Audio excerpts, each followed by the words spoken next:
Good morning बच्चों। आप लोग को पीछे वाले वीडियो में साल्ट यानी नमक के बारे में बताया गया था। उस पर कुछ मौखिकली आपको क्वेश्चन भी पूछे थे, कुछ बच्चों ने जवाब दिया, बहुत अच्छा है।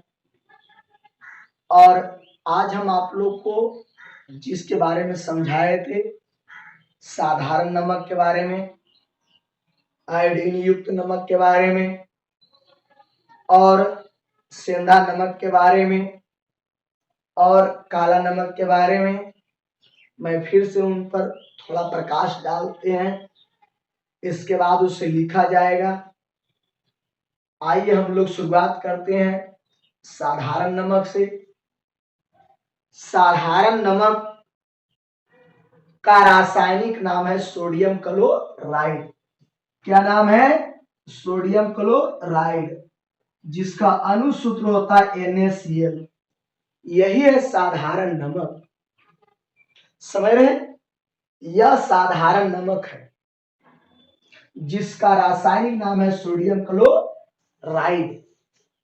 यह साधारण नमक को हाइड्रोक्लोरिक अम्ल और सोडियम हाइड्रोक्साइड के विलयन के साथ जब अभिक्रिया कराते हैं तभी आपको साधारण नमक सोडियम क्लोराइड बनता है। समझ रहे हैं? सोडियम क्लोराइड बनता है विद्यार्थी। यह मुख्यतः समुद्री क्षेत्रों में, समुद्र में, यानी साधारण नमक का मुख्य स्रोत क्या है? तो समुद्र है। यह समुद्र से प्राप्त किया जाता है। आप जानते हैं कि समुद्र का जल खारा जल है, उसमें लवण है। तो कई प्रकार के लवण है। सोडियम लवण यानी सोडियम क्लोराइड, मैग्नीशियम लवण CaCO3, पोटेशियम कैल्शियम लवण, पोटेशियम लवण, इसके अलावे भी है। देख रहे हैं, ये सभी Na2CO3, यह भी सोडियम लवण है। यह सभी समुद्री लवण है, लेकिन इन सभी लवणों में सबसे ज्यादा प्रमुख सोडियम क्लोराइड है। इसी से हम लोग नमक प्राप्त करते हैं, और जो नमक प्राप्त होती है उस नमक को साधारण नमक कहते हैं। इस साधारण नमक में जब NaCl में जब Ki या KiO3 चाहे ही आयोडीन बनाने के लिए उपयोग किया जाता है। साधारण नमक के साथ पोटेशियम आयोडाइड को जब मिलाया दिया जाता है तब ही बन जाता है आयोडीन युक्त नमक। अब ये बन गया विद्यार्थी जी आयोडीन युक्त नमक। आयोडीन युक्त नमक, और ये बन गया आपको साधारण नमक। समझा? इस साधारण नमक में अशुद्धियां के रूप में मैग्नीशियम क्लोराइड रहता है। यह भी लवण है। मैग्नीशियम क्लोराइड रहता है साधारण नमक में, जो वायु के संपर्क में आने पर पसीजने लगता है, इसलिए इसको प्रस्वेद पदार्थ भी कहते हैं। प्रस्वेद पदार्थ, हम आगे इस पर बात करेंगे। तो ये याद रखिएगा, बहुत इंपॉर्टेंट है कि सोडियम क्लोराइड में अशुद्धियां के रूप में क्या होता है? तो मैग्नीशियम क्लोराइड, और यही वायु के संपर्क में जाने पर पसीजने लगता है, यानी ठोस नमक से द्रव बन जाता है। समझ रहे विद्यार्थी जी? याद रहेगा बातों को। तो ये साधारण नमक, और साधारण नमक में अशुद्धियां हो गई MgCl। साधारण नमक में यदि आयोडीन मिला दिया जाता है तभी बन जाता है आयोडीन युक्त नमक। इस नमक के इस्तेमाल करने से ग्वाइटर रोग यानी घेंघा नामक बीमारी नहीं होता है। दांडी यात्रा का नाम आपने सुना होगा, गांधी जी ने किए थे। इसी नमक के आंदोलन के लिए, इस नमक के आंदोलन के लिए महात्मा गांधी जी ने दांडी यात्रा किए थे। अब हम बात करते हैं सेंधा नमक और काला नमक पर बात करते हैं। जिस प्रकार से अशुद्धियां के रूप में इसमें MgCl है, तो सेंधा नमक और काला नमक में भी अशुद्धियां के रूप में लाल चिकनी मिट्टी होती है, इसलिए उसका रंग हल्का भूरा होता है। लेकिन वो बनता है भी समुद्र के किनारे। जब समुद्र का कोई हिस्सा किसी कारण से सूख जाता है, कोई कारण से सूख जाता है, यदि वो सूख जाती है तब खोद कर निकाला जाता है चट्टान के रूप में। इसलिए काला नमक और सेंधा नमक को खनिज नमक भी कहा जाता है, खनिज लवण भी कहा जाता है विद्यार्थी जी, जिसमें अशुद्धियां के रूप में लाल चिकनी मिट्टी होती है। तो हम आप लोग को इसके बारे में अब लिखाते हैं, बारी बारी से ध्यान से देखिएगा। पहले हम आप लोग को साधारण नमक से चलते हैं।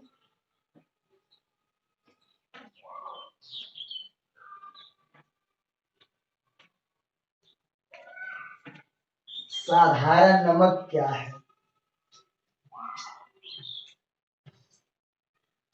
देखिए विद्यार्थी जी, क्वेश्चन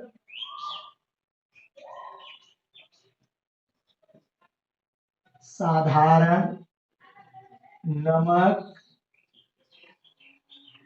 क्या है? ठीक है, तो आप इसका जवाब दीजिएगा विद्यार्थी जी।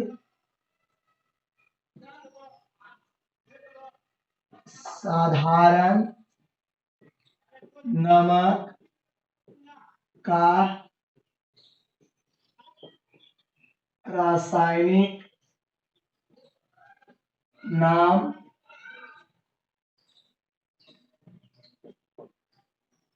सोडियम क्लोराइड होता है,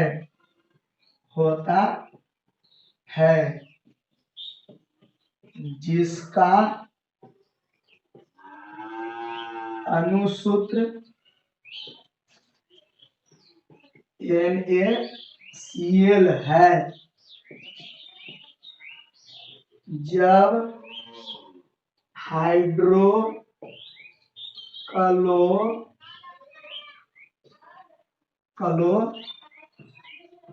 हाइड्रोक्लोरिक अम्ल और सोडियम हाइड्रा ऑक्साइड के विलयन से अभिक्रिया कराने पर साधारण नमक बनता है।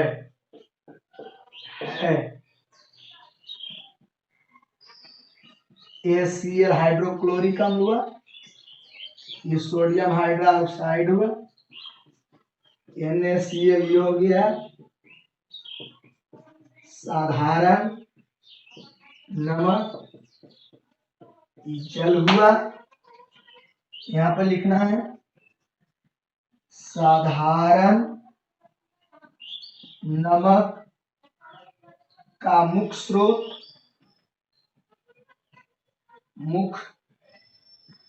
स्रोत समुद्र है। समुद्र है। सोडियम साधारण नमक, सॉरी, साधारण नमक में अशुद्धियां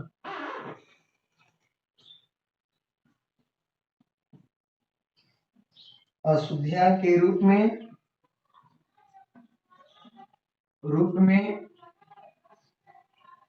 MgCl2 होता है। देखिए विद्यार्थी जी, आंसर को पढ़िए ध्यान से। साधारण नमक का रासायनिक नाम सोडियम क्लोराइड होता है, जिसका अणु सूत्र NaCl है।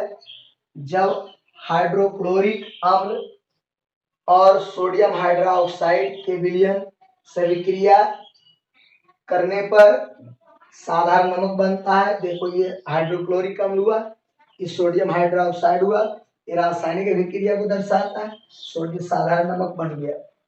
साधारण नमक का मुख्य स्रोत जो है विद्यार्थी समुद्र है ना, जिसमें अशुद्धियां के रूप में विद्यार्थी जी MgCl2 होता है। समझ रहे, ये साधारण नमक। अब मैं आयोडीन युक्त नमक के बारे में लिखता हूं। ध्यान से आपने देख लिया, ध्यान से देख लिया, 20 सेकंड देखिए फिर से।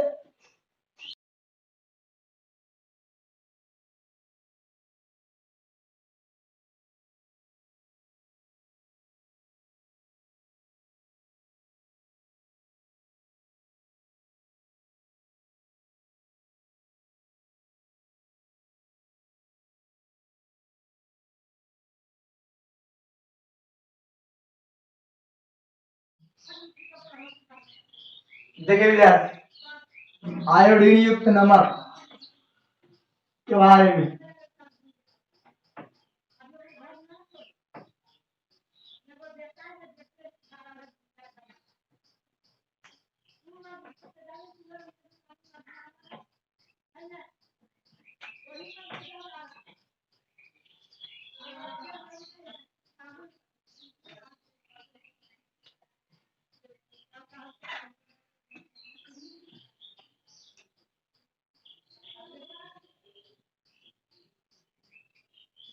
आयोडीन युक्त नमक क्या है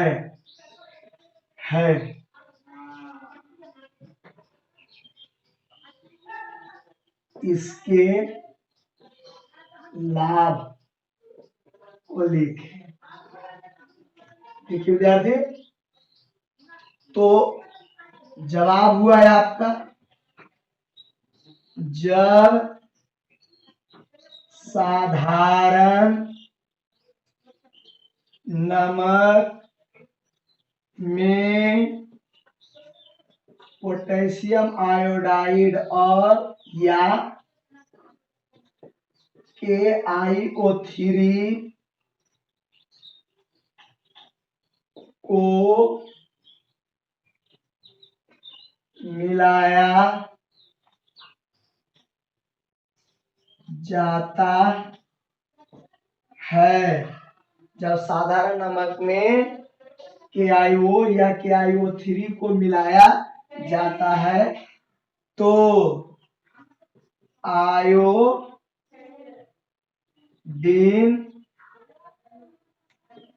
युक्त नमक बनता है। इस नमक के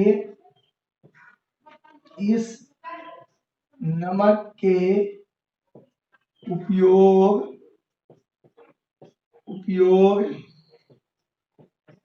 करने से घेंघा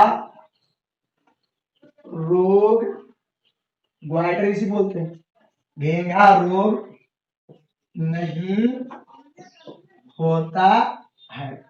यही हुआ इसका लाभ, यानी इसके प्रयोग करने से हमारे शरीर में आयोडीन की कमी नहीं होती है। यहां लिख देते हैं, इस नमक के उपयोग से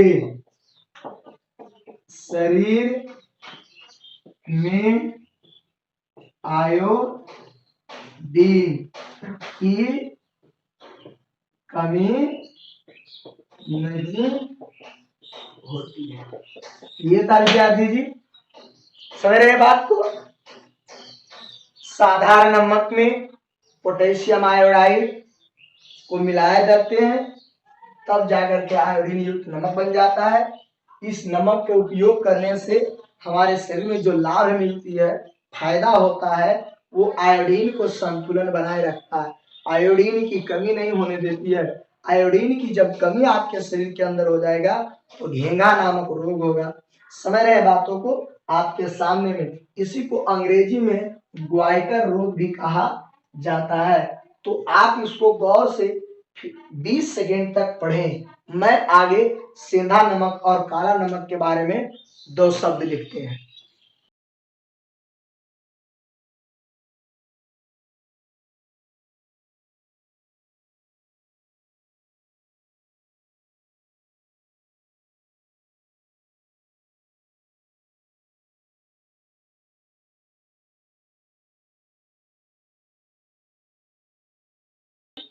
देख लीजिए विद्यार्थी जी, ग्वाइटर रोग, घेंगा रोग आयोडीन की कमी से होता है, इसलिए आयोडीन युक्त नमक खाएं, है ना। साधारण नमक को छोड़ें।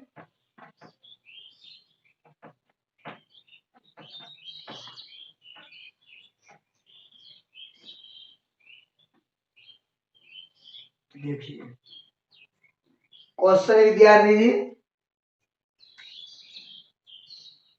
क्वेश्चन है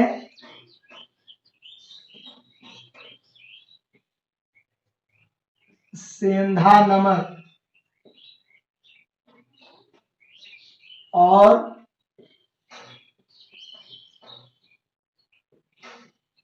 काला नमक क्या है विद्यार्थी।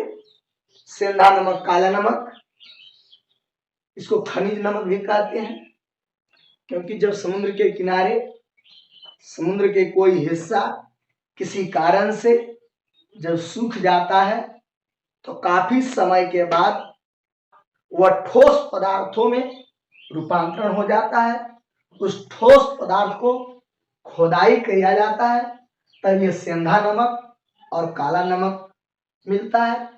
इसमें अशुद्धियां के रूप में लाल चिकनी मिट्टी होती है, इसलिए इसका रंग हल्का भूरा होता है। सही विद्यार्थी देख रहे हैं, इसी के शब्दों को लिखा जाएगा।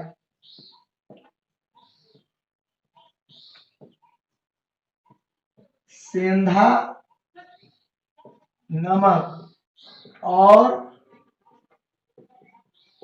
काला नमक को खनिज नमक भी कहते हैं।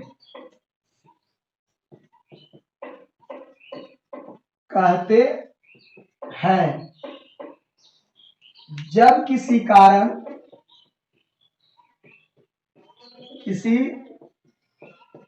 कारण समुद्र के कोई हिस्सा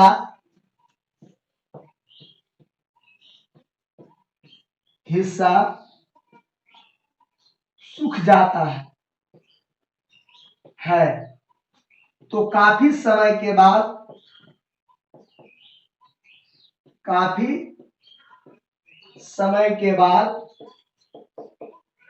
ठोस रूप में खनिज नमक प्राप्त होता है। ध्यान दीजिए विद्यार्थी, इसमें अशुद्धियां के रूप में लाल चिकनी मीठी होती है। इसी कारण इसका रंग भूरा या काला होता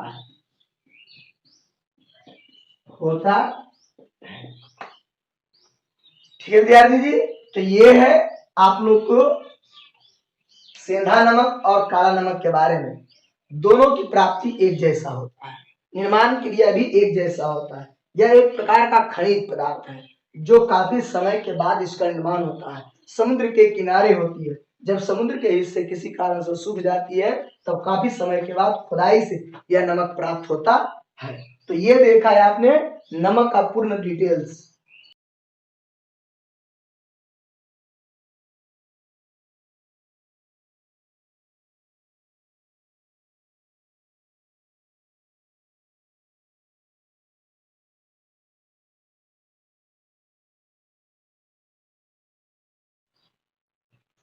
देखिए विद्यार्थी जी, आपने साधारण नमक, आयोडीन युक्त नमक, सेंधा नमक, काला नमक के बारे में इतना जानकारी प्राप्त किया। अब आगे मैं जो बताने जा रहा हूं वो है लवणों का पसीजना। आप देखते होंगे विद्यार्थी, खास करके इस मौसम में तो और ज्यादा ऐसा देखने के लिए मिलता होगा। नमक को खुली हवा में कुछ समय के लिए छोड़ दीजिए, खुली जगह पर नमक को रख देते हैं। कुछ समय बाद जब देखते हैं विद्यार्थी तो नमक न रह करके वहां पर पानी के कुछ बूंद है। ये खुली जगह है जहां पर नमक को रख दिया गया। नमक ठोस चूर्ण पदार्थ है, ये नमक का चूर्ण है, नमक का चूर्ण अर्थात नमक बोलिए, है ने। खुली वायु का प्रभाव इस पर पड़ रहा है विद्यार्थी, ये वायु का प्रभाव है ना। वायु का प्रभाव पड़ते जब समय 2, 4, 5, 10, 20, 50 मिनट हो जाता है तो नमक ये बिल्कुल समाप्त होकर करके अब यहाँ पर द्रव का बूंद बचता है, द्रव बूंद बन जाता है, द्रव्य बूंद बन जाता है। ये अब इसमें बदल गया, ई बन गया द्रव पदार्थ, द्रव में, है ना, द्रव में। क्योंकि वायु में क्या उपस्थित है, वाष्प। क्या उपस्थित है बाबू, वायु में। वायु में क्या रहता है, H2O, वाष्प।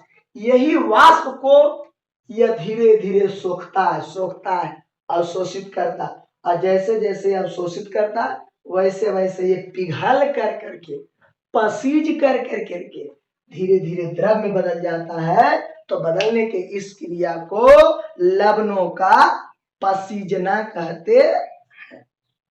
इसलिए खास कर करके नमक अर्थात लवण ऐसे पदार्थों को प्लास्टिक या फिर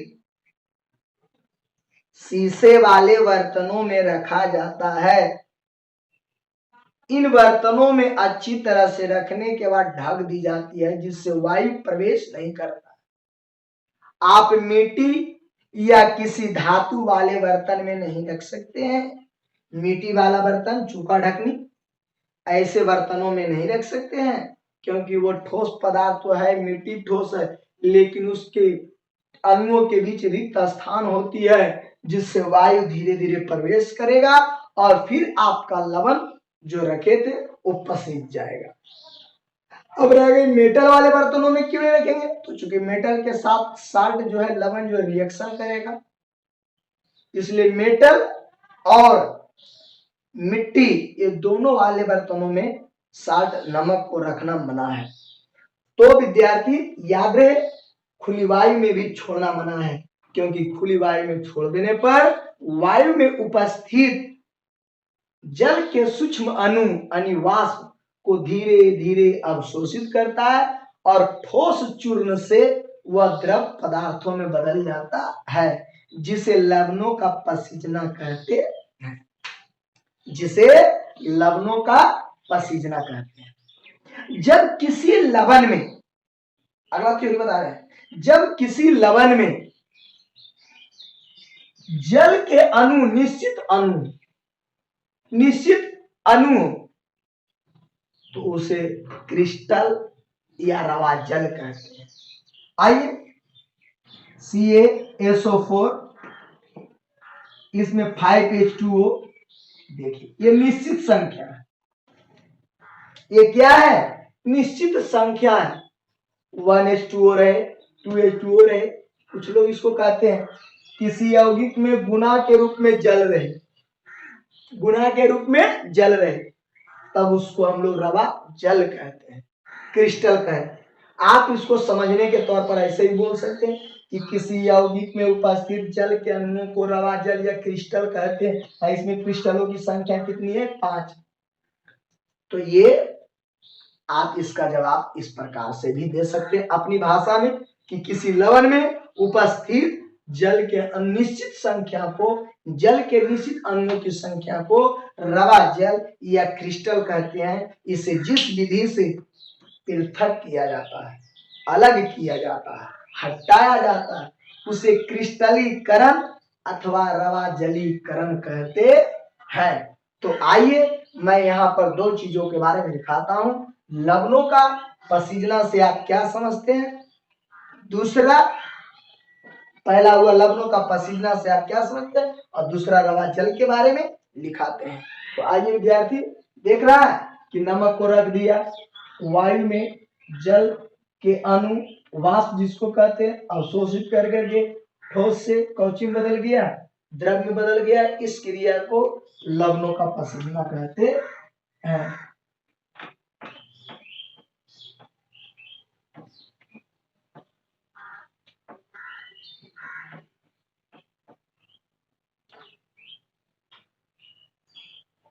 क्वेश्चन है,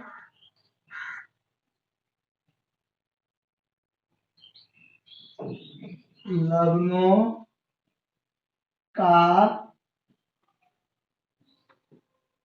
पसीजना किसे कहते हैं? है विद्यार्थी? तो आंसर होगा, जब लवण को खुली वायु में छोड़ दिया जाता है, तब वायु में उपस्थित जल के सूक्ष्म अणु को अवशोषित कर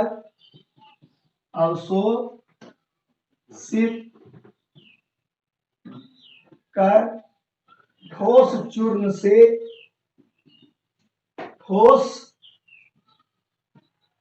चूर्ण से द्रव में बदल जाता है, जिसे लवणों का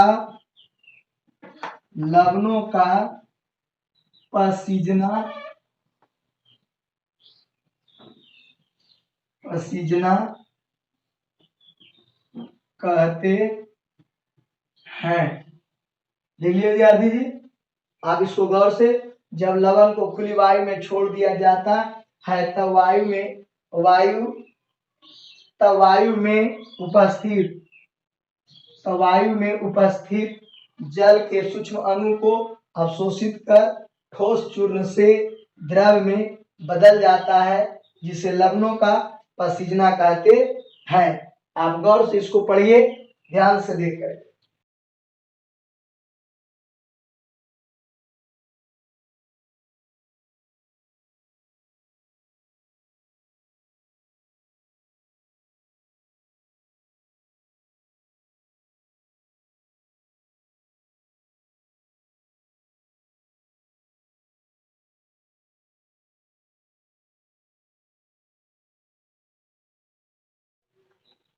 देख लीजिए विद्यार्थी जी, अब मैं आगे बता रहा हूं, ध्यान से देखिएगा।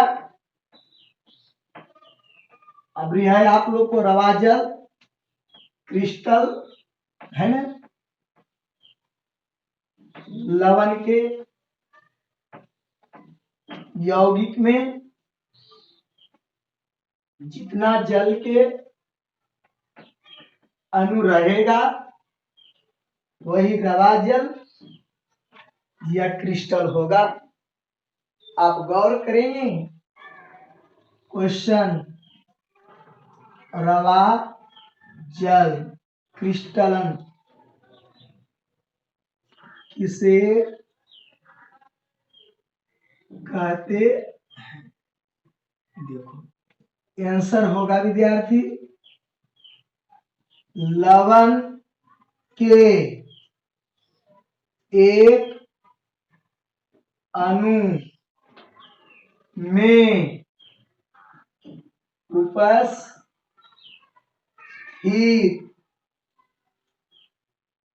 जल के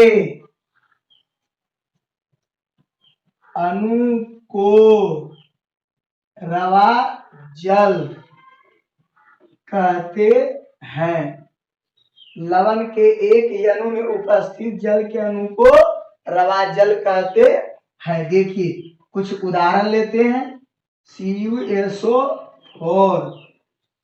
5H2O, CaSO4, 2H2O, CaSO4, half H2O, समझा, L2O3 into 10H2O। तो देख रहा है विद्यार्थी जी, ये सब जो आ रहा है ये यानी 5, 2, हाफ 10, ये सभी क्या है? रवा जल है। क्या है? रवा जल है। रवा जल। इसे जिस विधि से अलग करेंगे उसे क्रिस्टल कहेंगे।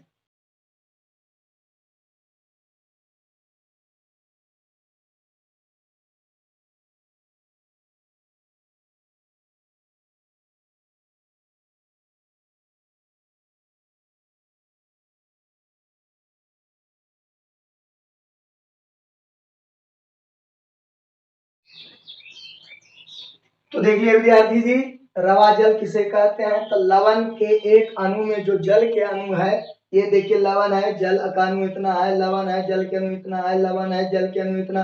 तो इतना नहीं बोलना बल्कि 5 है, 2 है, 1 है। इसमें कुछ ऐसे भी परिभाषा हम जोड़ सकते थे कि लवण के एक अणु में उपस्थित निश्चित संख्या के जल के अणुओं को रवा जल कहते हैं। तो कोई दिक्कत नहीं, निश्चित संख्या 5 है, 2 है, हाफ है, 10 है, तो ये संख्या के रूप में है।